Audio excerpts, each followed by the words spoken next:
Let's you and I discuss the healing power of baseball. Hey, you, how's it going? How are you? Welcome to this, your Wednesday edition of the show. Yeah, Wednesday. Excellent job, my friend. You are already halfway through yet another week. This is no small accomplishment. You're doing awesome. Hang in there. You got this. You are a badass. And if you need something, if there's anything I can do for you to make your Wednesday better, hit me up. I'm here with you. I'm here for you. At ADSXE is where you can find me on Instagram, Twitter, and Facebook. At ADSXE. Put it in your phone now in case you need it later. So I got an email. You can do that too. I'm here with you. I am here for you at gmail.com. Or like I said, you can hit me up on Instagram, Twitter, and Facebook. But I got an email from Kyle who said, AD, what will it be like for you now you're in St. Louis? What with you being such a big Mets fan and all? Well, here's the thing. I am unbelievably grateful to be in such a fanatical baseball town. And I lived for the last 3 years in Las Vegas, which was really, really cool. It's an amazing place. And if you've only ever been to Las Vegas and done what most people do there when they go there and visit, head out to the Strip and party it up, well, that's great. But living in that town is very, very different from what you might imagine if that's all you've ever seen. It's, well, a desert anytown USA. Unbelievably family friendly. When I lived in Las Vegas, I lived on the northwest side of town. If you're familiar with the area, I lived in the sort of Jones and Grand Teton area. It was pretty rural. There were fields, and there were farms, and there were ranches, and there was an orchard. And, well, it was very, very quiet. The only time I really ever saw my neighbors was when their kids were riding their bikes to school. Like I said, anytown USA. Almost like Mayberry out by the mountains. And there are mountain views. And it was beautiful and quiet and serene. Yet 15, 20 minutes away was where my radio station was located on Fremont Street. All the craziness you could hope to shake a stick at. So it was a really, really interesting and cool place to be in many, many ways. But there was no Major League Baseball team. This was a very strange phenomenon for me. In all my time living back home in America after having grown up in England, I'd never lived in a city that didn't have an MLB team or one really nearby. Oh, and when you're trying to watch games on the MLB app, man, I love that thing. I think they did a great job at making it really, really easy to be a baseball fan. But it was a strange thing where I'm obviously, to anybody that's known me for any amount of time, probably knows that I'm a massive New York Mets fan. If you cut me open, I would literally bleed orange and blue. But they're in the National League. So when they were playing other National League teams on the West Coast, when they were playing the San Diego Padres, when they were playing the Los Angeles Dodgers, when they were playing the Arizona Diamondbacks, when they were playing the Oakland A's and the San Francisco Giants, man, it was blacked out living in Las Vegas. So not only was there no baseball, it was really, really difficult to watch my team play baseball anywhere on the West Coast. It was, unsurprisingly, in the desert, a bit of a baseball drought. Obviously, one of the years I was there for, there wasn't a whole lot of baseball because of COVID, but yeah, it was strange. I didn't get it. I didn't like it. And they have the minor league team, the Aviators, and I always wanted to go to Aviators games, but the whole time I was there, I didn't get to. One season was, of course, completely canceled, and then I never made it. And you know what really surprised me about Las Vegas was that, well, it's a town built on entertainment, shows, games, things of that nature. And I thought, being in radio, I might be able to scrounge up a couple of tickets or discounted tickets from somewhere. Occasionally we get access to things, and something like a minor league baseball team seemed like it would be easy to get myself into. And even if I couldn't have scrounged up some tickets that were left over from a promotion or something like that, I was perfectly happy to be paying for them. Yet those Aviators games were sold out all of the time. So I never made it, and I really regret that because the ballpark there is a nice one. I moved there a little too late. I moved there the year after the Las Vegas 51 stopped being the AAA affiliate for the New York Mets. And I was told by the folks that dealt with the minor league organization there that had I been there a year early, I could have been out there interviewing Michael Conforto and Noah Syndergaard while they were rehabbing and things of that nature. Sadly, it was not to be. By the way, if you're a Mets fan, you understand the gravity of that. I was almost shaking when I was told that I missed out on that. Not because I was angry, it was disappointing, I suppose, but the fact that I was so close to being professionally involved with this team that has meant everything to me since I was a little boy was a big deal. But there was no Major League Baseball team in Las Vegas, and I didn't make it to any of the minor league games, and I truly regret that. But being in St. Louis, I'm really, really excited to be in such a fanatical baseball town. Tomorrow's opening day. And, well, here's the thing. There are many people in the city of St. Louis that are of the opinion that it should just be made a citywide holiday because absolutely no one is going to work. And if they are, workplace productivity will be almost nil. So why not just call it what it is and let the city take the day off so they can cheer on their beloved team? And I'm excited. I'm excited to be in a town that has a passion for baseball like that. I know a lot of people that are fans of other National League teams that hate the Cardinals. And here's the thing. My Mets are in the NL East. So the Cardinals, well, they have often brutalized the Mets, aren't a persistent thorn in their side the way other teams in the East can be. But I've always admired the Cardinals, admired them from a distance. They are crushers of hopes and dreams in September. They are always in contention. And, well, if they're not in contention, they're there to mess up your postseason.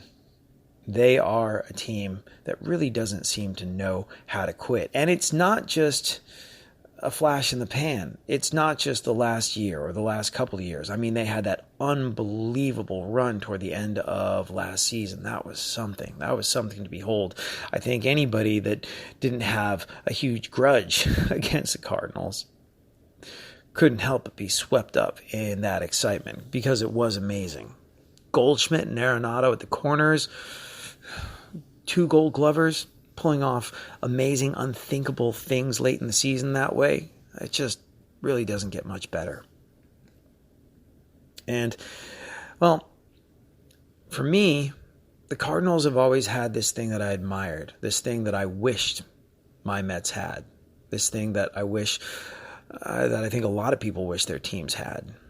I think it comes from that era of Whitey Herzog, who instilled among his players that they were going to be the hard cards, as my hero Keith Hernandez still calls them. They were always going to be hard to beat. Singles, doubles, triples, aggressive base running, stealing bases, keeping the opposition on their toes, keeping them off balance at all times. Exciting, fast, aggressive baseball that really, really gave other teams an awful lot of trouble. Not just then, not just in the 70s, 80s, and 90s, but through today. It's a culture of winning. It's a culture of never giving up. It's a culture of playing the game a certain way that doesn't have anything to do with one particular lineup or one particular iteration of the organization.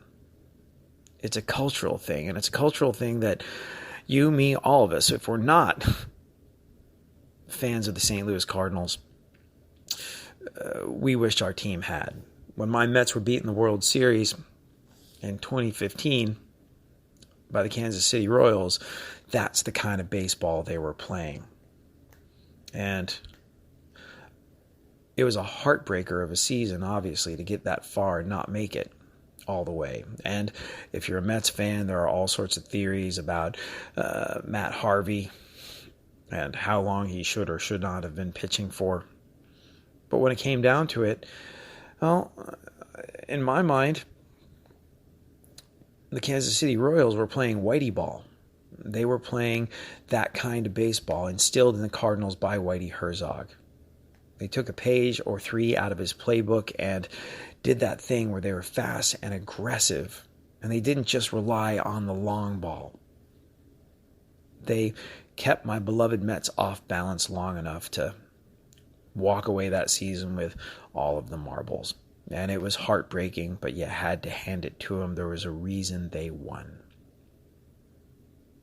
And I think that's what the Cardinals have all of the time. Like I said, Keith Hernandez of the New York Mets and the Cardinals before that is a huge hero of mine.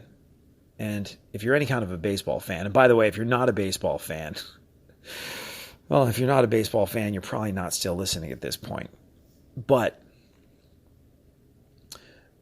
Keith Hernandez wrote a book, I'm Keith Hernandez. And if you're a Seinfeld fan the way I am and saw his guest starring role in Seinfeld and watched it again many, many times, you know that line. Who does this guy think he is? I'm Keith Hernandez.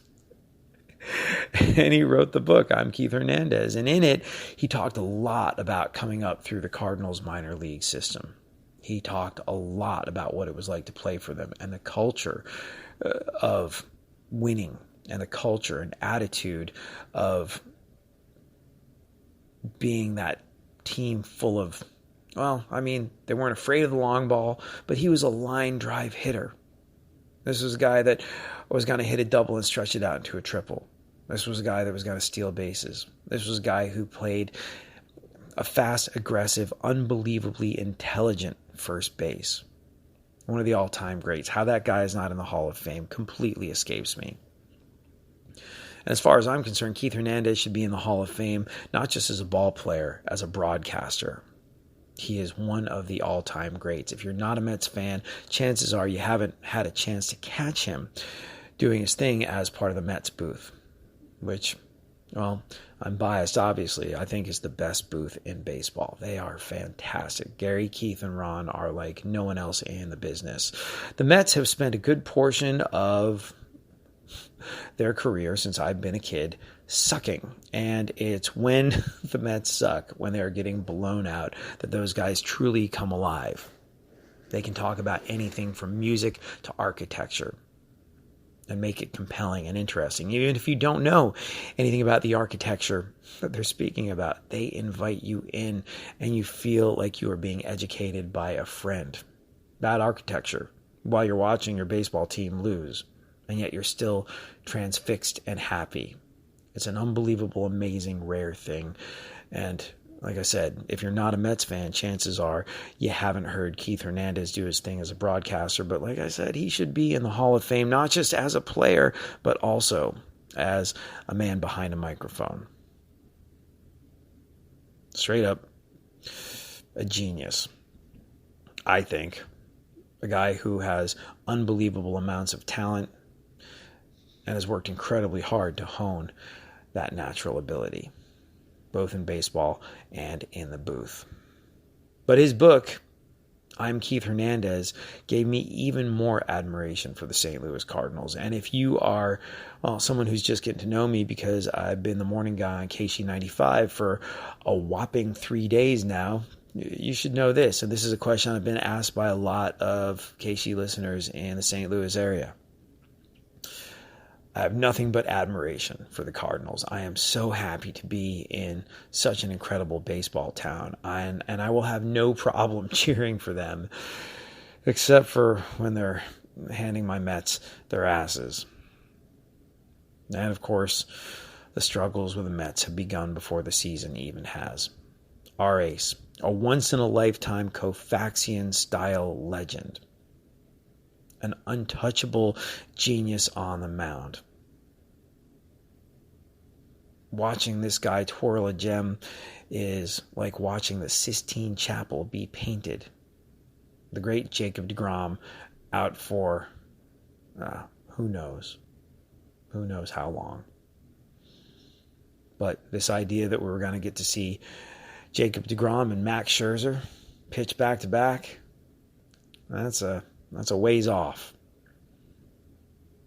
Everybody I know, including my new on-air partner, the great John Hewlett, who not only has been on KC95, the radio station I'm on, the longest running rock station in history, for 45 years, he's also been the Cardinals PA announcer for the past 38 years. He knows his baseball. And as we were getting ready to work together, he was like, your Mets are going to be good. I was like, you think that, but wait. He was like, what are you talking about? I was like, wait, Mets are gonna Mets.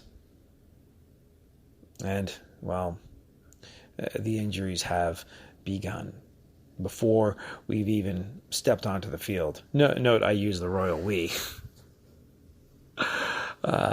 It's already, it already sucks. There I said it. I love the Mets. I love Jacob deGrom. They will always, always have my heart. And there's a certain comfort in watching things go wrong for them because kind of sort of used to it. And I know so many people will tell me that's a loser mentality and I'm willing it to happen. I'm not, but I'm used to it. I understand it. I get it. And here's the thing. I love the Mets. I love them when they win. I love them when they lose.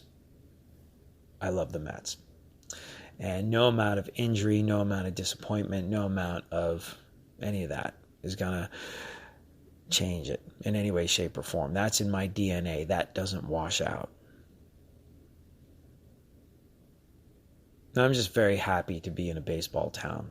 My father, who passed away a little while ago, was not coherent for big chunks of the end of his life. Sometimes he didn't know who I was. Sometimes he didn't know where he was. Sometimes he would tell me about his son who was on the radio and how he was proud of him, which is a interesting mix of emotions to be hit with. On the one hand, it's heartbreaking. On the other hand, you get to hear your father talk about you as if you were talking to someone else, which in his mind, he was. But some of the more lucid and coherent moments I had with my dad, talking about baseball, talking about the St. Louis Cardinals, because as it turns out, Dad was a very big admirer of Yadier Molina. And, well, it's easy to understand why. Probably the greatest catcher in baseball at the moment. Heading into his final season. So, to have that baseball connection, which started when I was just a little boy with my father, started while we were watching the 1986 World Series. Living in England, I was allowed to stay up late to watch baseball with my dad because he got the notion that this was going to be something special, and it was. Even though he was a Yankees fan, well, he let his kid stay up and watch what turned out to be, at the time, probably the single greatest World Series in history. And just like that, I was a Mets fan for life. And toward the end of his life, like I said, my dad and I talked about baseball.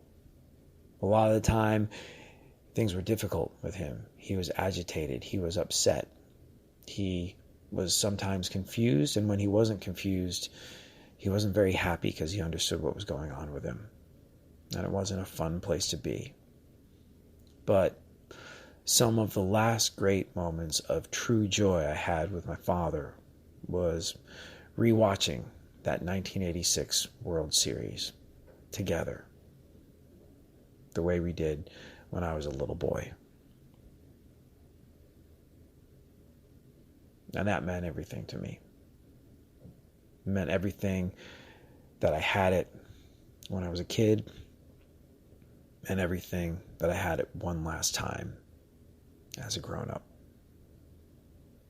I suppose really watching the 1986 World Series was the last thing my father and I really did together.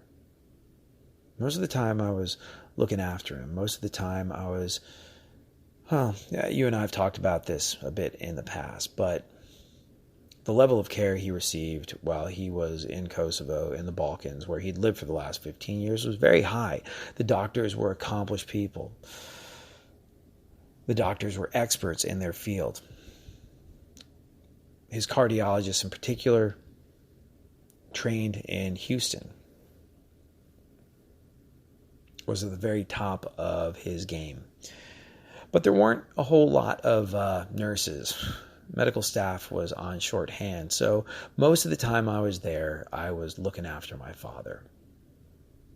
I was playing, best I could, the role of a nurse that wasn't there to be with him.